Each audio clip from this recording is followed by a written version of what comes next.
Ay, mga anak apo, mga nakikinig ngayon. Shout out sa inyong lahat. Aleluya. Mayroon tayong kwento ngayon sa sinaunang panahon. Sa panahon ni Pero sa Ehipto. Ngayon, makinig muna kayo. Ito English. Tapos paliwanag uli ako mamaya. Sabi dito, why were pyramids built? Ito yung pamagat niya. Sabi niya, the only true pyramids ever built within Egypt were the burial places of the ancient rulers of Egypt. The pharaohs, they are square in plan, with triangular sides sloping to meet each other at an apex. The three pyramids of Giza are the largest and finished of their kind. The Great Pyramids of Chopo or Cheops at Giza, built around 2650 BC, is the largest and one of the seven wonders of the world. It is a solid mass of limestone blocks covering 53 hectares. Originally, it was the 147 meters high and took 20 years to build. The entrance to the pyramid was in the northern wall, and a small passage led through various other chambers to the burial chambers itself, it deep in the pyramid. Pyramid-like structures, not true pyramids.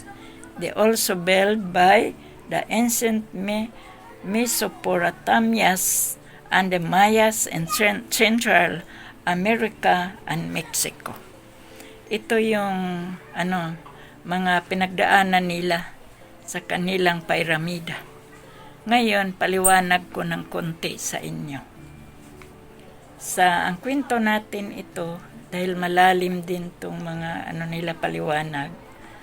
Ang kwentong ito sa sinaunang panahon, sa Ehipto, sa panahon ni Pero. Mayroon silang kwadradong plano na triangular sa bawat gilid at hilig sila makipagkita sa tuktok ng tatlong piramida at Giza sa malawak na iba't ibang piramida sa Chopo at Cheops at Giza. Itinayo ito sa 2650 B. Pinakalawak na 7 kabalaghang sa sanlibutan. Sa solidong masa, may halo na batong apog na itim na may harang na 5.3 hektarya. Sa original, 147 meters ang taas. Naabot ito ng paggawa nila ng 20 years. Matagal din, 20 years sa paggawa. Ang entrance sa piramida na ito ay harap sa northern na may dingding na maliit na doon sa iba't ibang silid or kwarto sa lugar kung saan yung libingan ng mga silid sa ilalim ng piramida. Kaya dito pareho itong istruktura nila sa sinaunang Mesopotamia,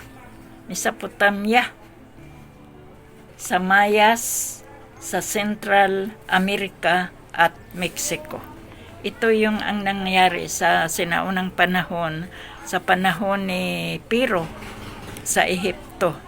Kung maalala natin yung kung saan yung mga mga Israelita, kung paano nila pinahirapan doon sa lugar na itong Ehipto. Kaya salamat sa ating Panginoon na linigtas ang mga kapatid natin sa Ehipto na pinahirapan ni Pero, na ngayon sila ay naligtas, na dinala sila kung maalala natin, na dinala sila sa Kanaan ni Moses, kung saan sila nagtamasa doon sa Panginoon. Kaya ngayon, salamat sa ating mga kapatid doon na sila ay malaya na mula sa Ehipto sa pagpahirap ni Paraon sa kanila. Kaya praise the Lord, ito yung kwento sa naunang panahon. Amen, Lord Jesus.